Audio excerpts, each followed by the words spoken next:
Good afternoon, everyone. This is Suzanne Miller from Dunrovin Ranch. It's a very blustery early Friday afternoon at Dunrovin. I think the temperature out there is somewhere hovering around 15 degrees, 16 degrees. And I'm just delighted that you are joining us this afternoon. I'd like to introduce some of our new members to the various cameras that we have here on the ranch. So I thought I would go about this by first talking a little bit about how we do this. We have 4 web cameras on Dunrovin Ranch, and currently you are looking through what we call the ranch camera. And just stay tuned. The views will switch automatically in front of you, and the person behind the curtain who will be doing the switching is our tech guru, James. And of course we're going to try to keep this very coordinated and very professional-like, but as you all know, this is a ranch and this is kind of a backyard operation that we just all have fun enjoying each other and enjoying our technology and using our technology to bring us all together. So have fun with us. All right, I think I'm going to look for our erstwhile ranch manager, Kelly, and I'm right now the person manning the camera. So I'm going to be moving the camera as I talk. And I see Kelly over underneath the pole where our Nest camera is. And I happen to know that Kelly got recently our latest sign. And those of you who have been members for a long time will know what I'm talking about. Every year we put up a sign that commemorates the chicks that were born at the osprey's nest. And we put a sign up, we're kind of climbing up the pole here. I'll come in a little bit closer. I think the first year that we did this was 2013. And you can see that we had Ozzie and Harriet at that time. In 2013 they had 3 chicks, and then 2014 they had 3 chicks. Not all of those chicks survived. And then in 2015, Harriet had lost Ozzie and found a new mate, Hal. He came back the next year. They had 2 chicks and both survived. And the following year they had 3 chicks, only 2 survived. And then last year they had 3 chicks and 2 survived. So this is the pole that the Nest camera is located above the osprey's nest. And so I'm going to ask James now to switch on over to the Nest camera, and I'll start manning that camera instead, and I'll give you a view from the camera on top of the Nest pole. I'll also give you just a short history of that pole. It's a very high pole. It's 50 feet in the air, and this is an enormous osprey's nest. The osprey's nest has been here for, well, I think over 30 years. We've owned this ranch for the last 20-some years, and it was here when we bought the place, but it was not exactly on this pole. It was on a utility pole just a little bit south, and I'm going to show you that utility pole. It has a big wire over it now. Right here, this is where the osprey's nest originally was. And Northwest Energy came out with the University of Montana when we installed our web camera and said, oh no, we're not putting it above a osprey's nest on electrical poles, we're going to have to move it.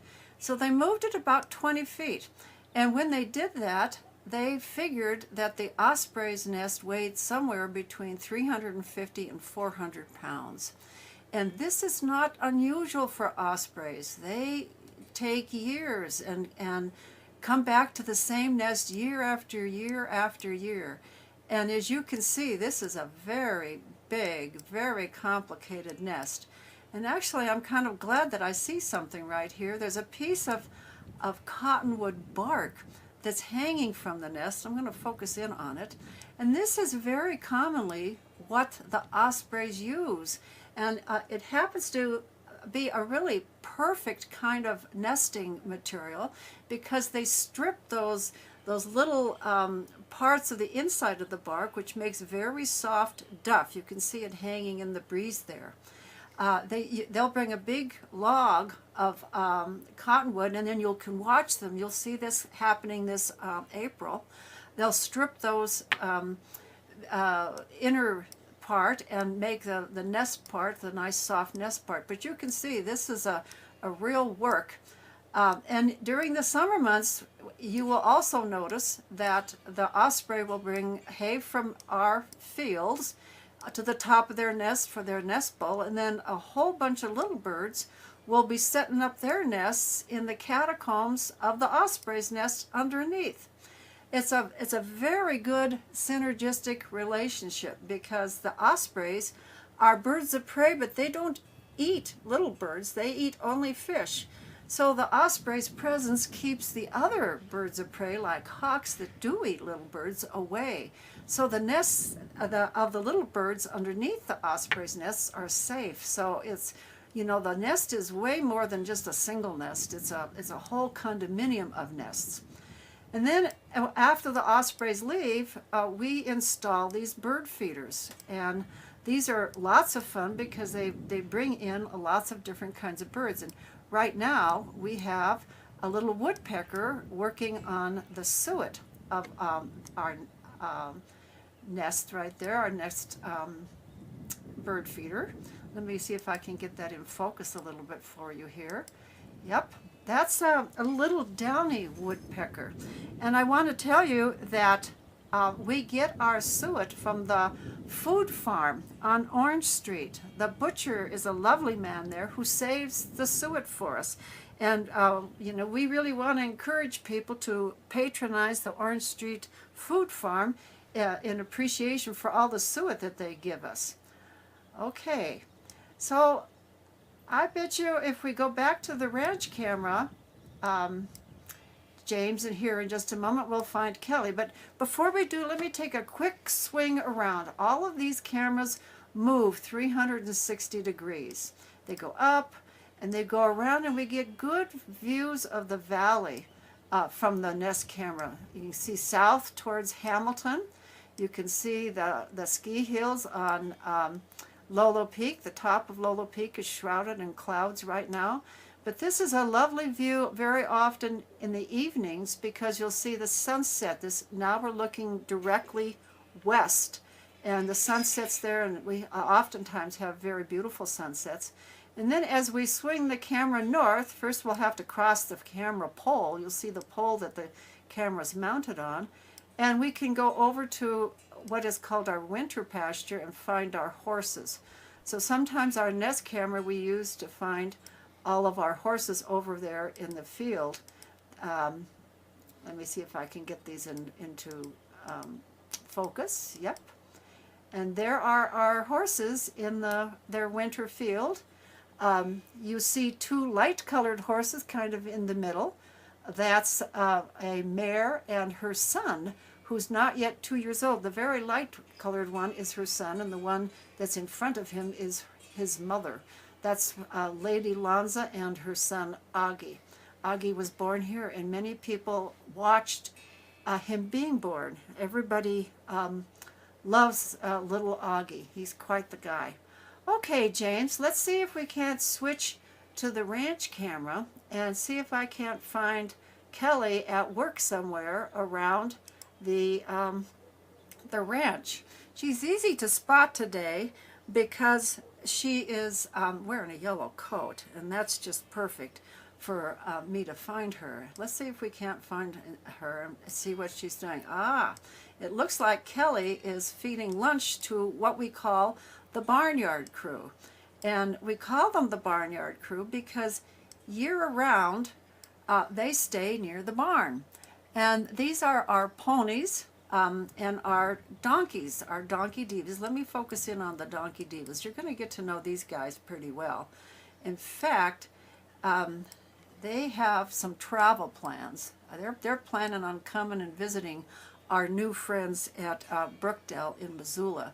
The one in front, the darker one, is Miss Maud, and the one that's kind of gray is Miss Gertie. And these two little gals are named after my grandmother and my grandmother's sister. And that's because these two are half-sisters. And they have the same personalities as my grandmother and her sister. Gertie's kind of a bossy little gal who is full of fun and full of spirit and kind of a mischief maker. And Maud has got a sweeter little personality. She's kind of a pleaser, but she gets into mischief too. She's happy to follow Gertie in all of their escapades. And right behind them are two of our ponies. And these two ponies are Shetland ponies that we rescued from a family that was a lovely family, but just didn't have enough money to take good care of them. And the one in front, her name is Bonnie. Bonnie is blind. In fact, I think you might be able to see there that she is missing an eye.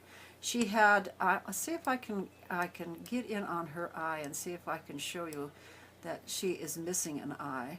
And it doesn't bother her at all to be missing an eye.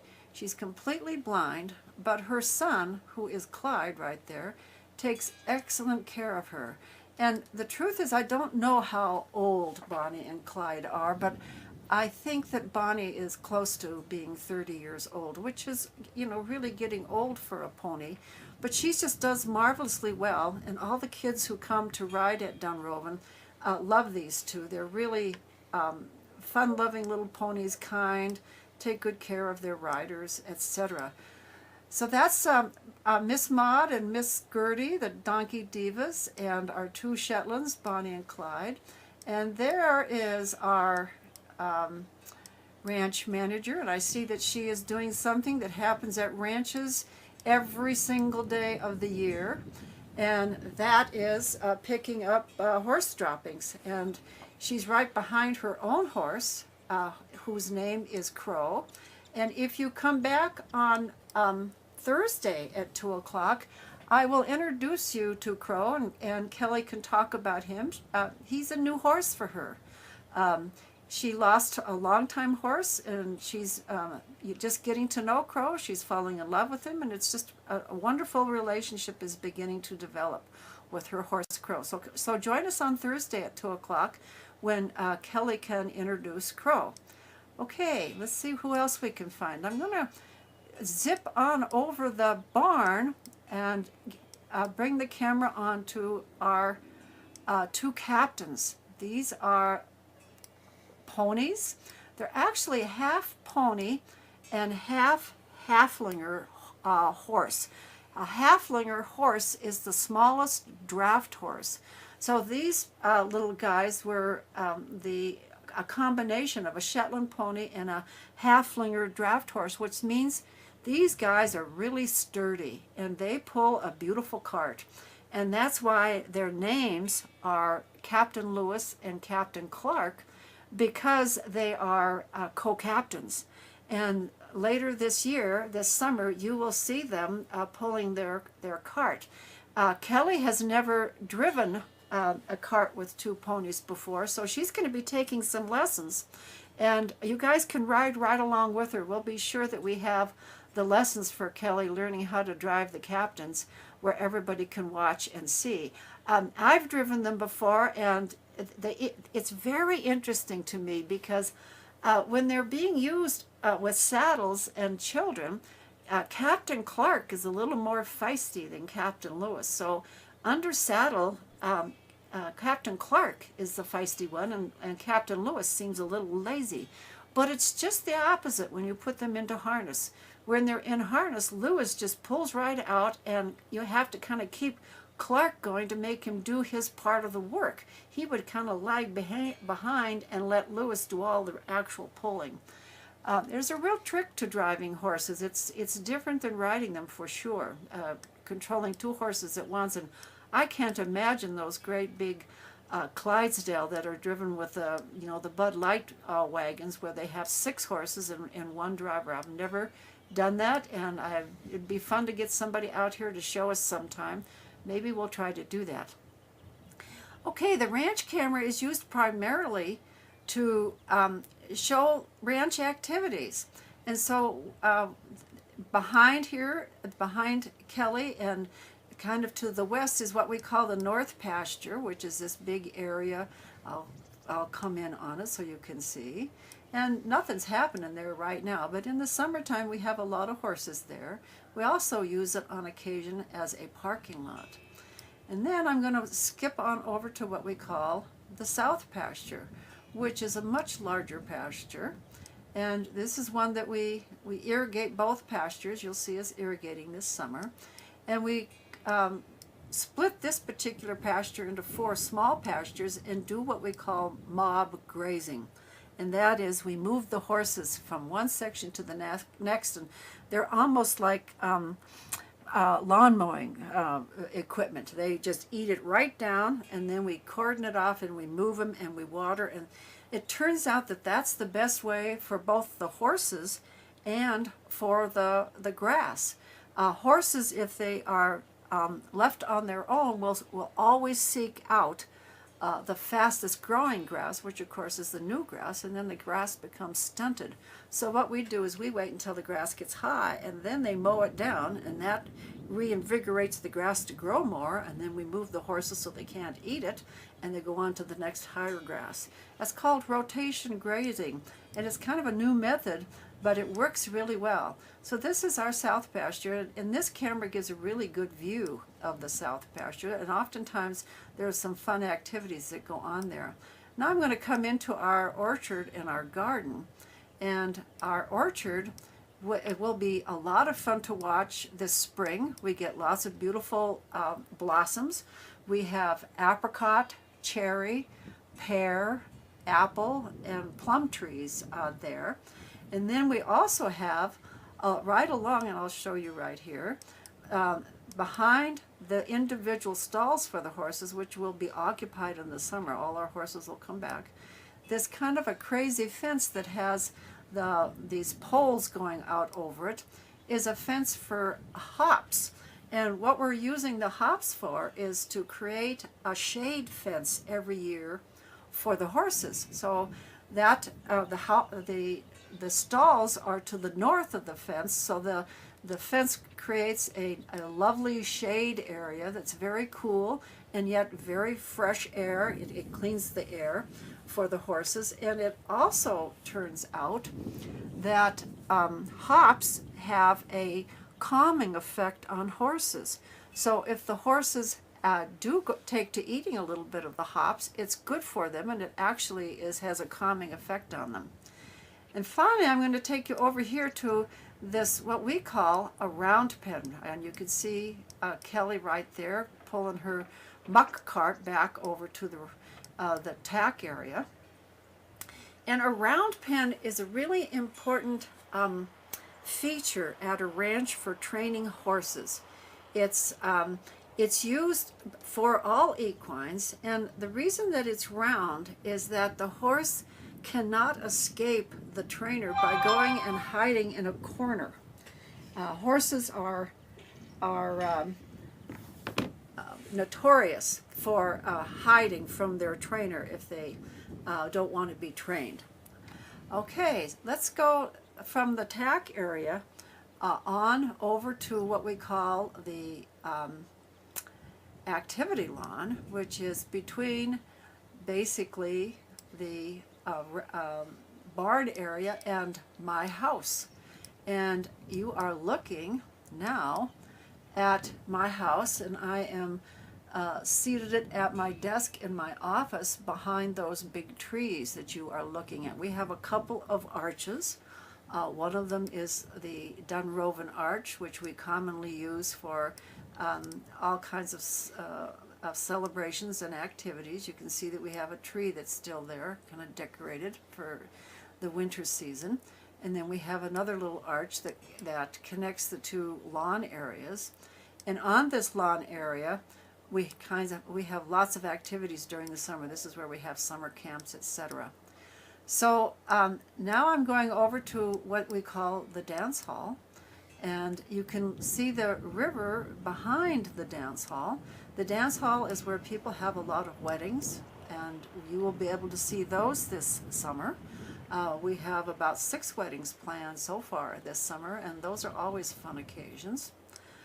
And now I'm going to go over and show you where the bench camera is, and perhaps we can look through that in just a moment.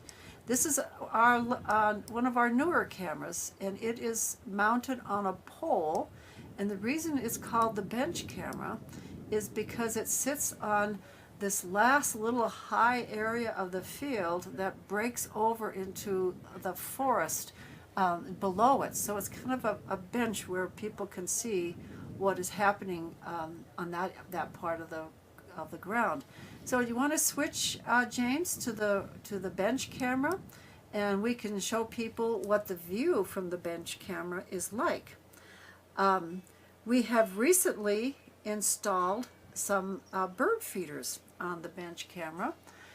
This is a really fun place to have bird feeders, because not only do birds hang out where there are edges between fields and forests, but the other animals hang out here as well. And we often have deer that come to clean up after the birds that are making a mess.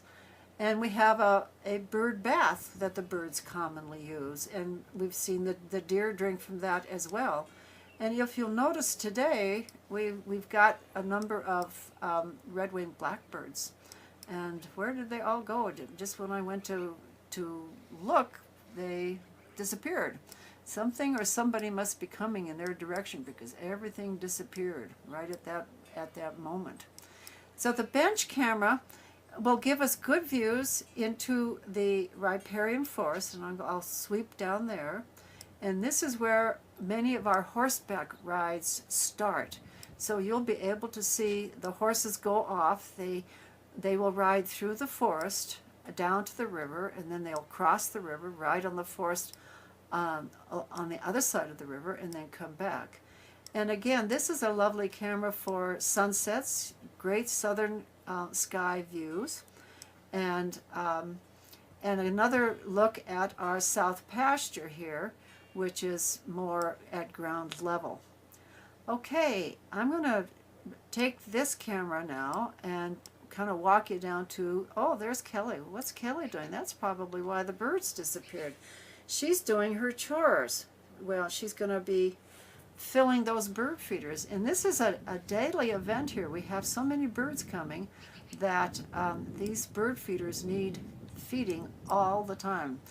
And she's rearranging the logs at the bottom to provide a little bit of cover for the birds and the squirrels that come by. This is all part of our daily chores here. All right, I'm going to now take the camera down to the river and see if we can't get a good picture of the actual river camera tower, which is right smack on the side of the river. And yes, here we are. And you'll see that we have a sign on the river camera, and I don't know if you can see it or read it, but it says Dunrovin Ranch River Camera. Where water flows, so does life. Engineered and crafted by Oxbow Company, which is James Garland's company. He did a wonderful job on crafting this tower for the river, and he and James Wassam, who is the guy behind the curtain here at Dunrovin, just did a fabulous job of getting everything down there and installed for our river camera. And James, if you want to switch to our river camera, we can start taking a look through that as well. And you know, this is kind of a dream come true for me, I'll have to tell you. It's been many years that I have wanted to have a camera down at the river. It's something of a technology challenge, but the river is just such a beautiful ecosystem all to its own. I just think we're going to have such fun with this camera, particularly when the summer months come and the ospreys return. We should be able to watch the ospreys fish, and this is where other birds hang out. Yesterday we had a whole bunch of ducks and geese down here. But this camera has got some really fun features. I can quickly move in, for example. I'm going to take you very quickly to a southern view, and you can see the ice forming. It's really kind of a fun time to be watching this particular camera, because the ice is starting to form, and it forms from the edge of the river out to the middle. It starts on the edge first. It creates these little ice shelves. Let me see if I can take the camera right down to one of these ice shelves, and you can see in up close the ice forming. As the shelf moves out into the river, the ice that's forming in the river gets jammed up, and it just starts accumulating and accumulating and accumulating. And you can see that right here on this particular shot. This gives us some really fun views, not just of the river, but of the mountains on the other side of the river as well. And these are the Sapphire Mountains, part of the Sapphire Mountain Range. And there are times when there are elk, herds of elk. We saw a herd of elk there just the other day. And also wild horses. It's unusual to have a wild horse herd so close to a city like Missoula, but these horses have been here for over 100 years. I did a little research on them to find out the history of these horses, and indeed these are wild horses that have lived here for some time. But this camera will give us views of the mountaintops as well as the actual river. And I keep scanning these mountains to see if we find any wildlife, the elk and the wild horses, but we've also seen bears over there and cougars, and I know that there are a couple of, oh my goodness, there are some elk up here. I'm gonna bring the camera right into them. I think that we've got some elk. Indeed we do. We've got quite a few elk here right in the corner of, there we go. Yes, indeed. Does everybody see those? These guys are here frequently in the wintertime, and in part because this is a west-facing slope, and the west-facing slopes are a little bit warmer during cold weather, so they seek out these either the west or the south-facing slopes. And I think the biologists say there are about 200 elk that live over in the Sapphire Mountains across the river from Dunrovin. And you can see some of them using their feet to paw through the snow to graze. Well, that's exciting. That's fun. I didn't expect that on our tour. Very good. Nice thing to run into for sure. But let me continue south. I'm now moving the camera south along the mountains. And we're soon going to come to where we'll see the mountains behind Missoula to the north. Now we're looking north, and it's low clouds, so we won't be seeing the actual mountains, but on a clear day you can see the mountains up by the Rattlesnake and near Marshall Mountain, which is another ski area. So this is downstream now, and again you can see how slow the river is moving as it gets thicker and thicker with ice. The river slows its movement down, and it starts to thicken up with ice.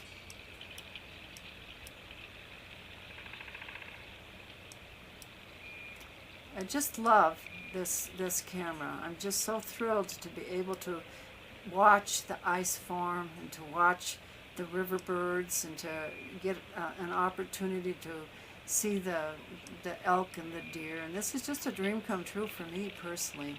I'm like a kid with a new toy. I've become addicted to this. The other day I lost access to it, and I called James, and he says, I can tell, he says, you need another hit, don't you? I said, I do, yeah. I can't be off my camera. I'm really having a good time with this. And don't you love the way the reflections in the water are all broken up by the ice? It's very artistic in my mind. I think it's just beautiful. So this is kind of the end of our tour. I appreciate your patience, and I appreciate your joining me this afternoon. Do any of you have any questions? Is the hat lady on? Kim, are you there? And do you have any questions from your group that people would like me to address?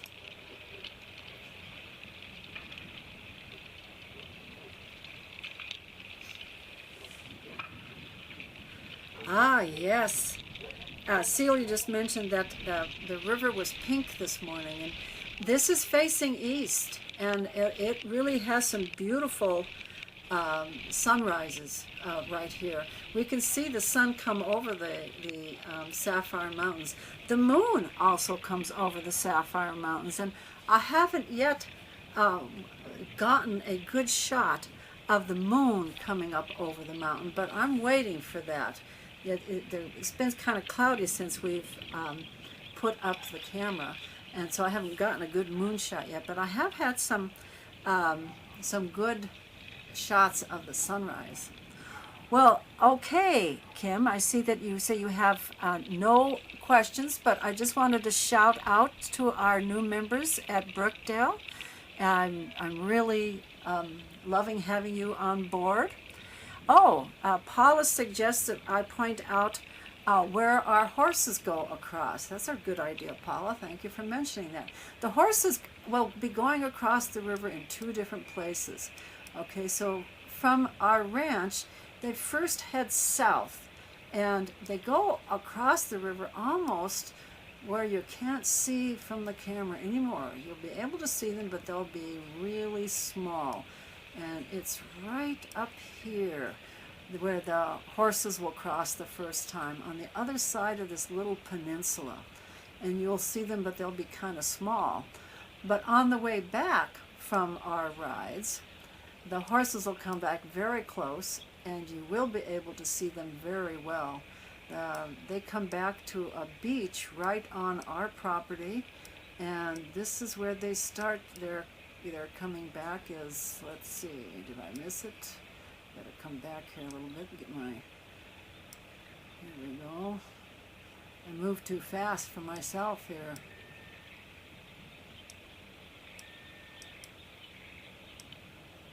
Alright, let me see here. Yeah, there we are. They'll come back right here. Right there.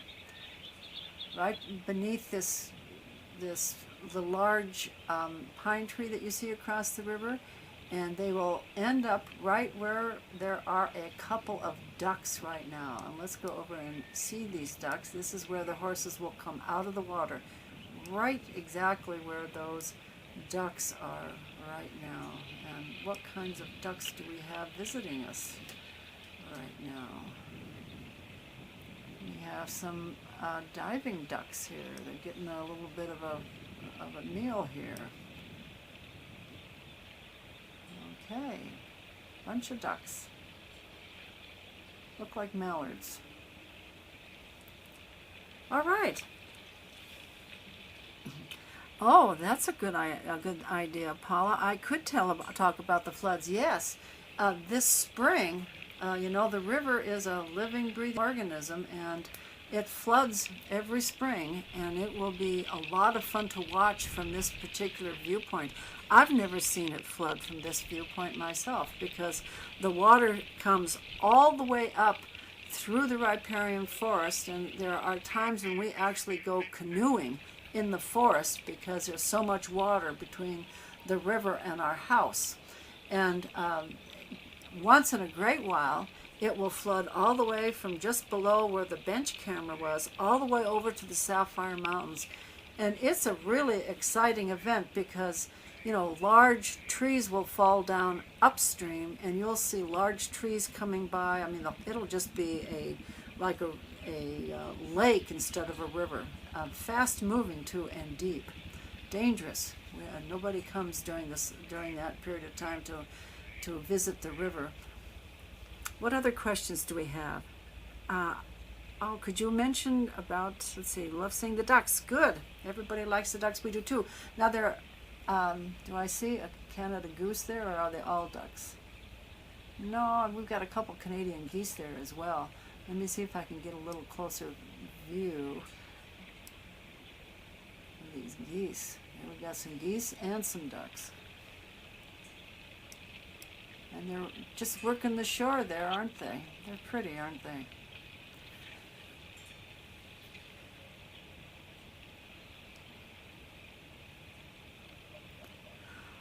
So unless I have no other questions, I'll sign off, and I'll invite you back on Thursday at 2 o'clock.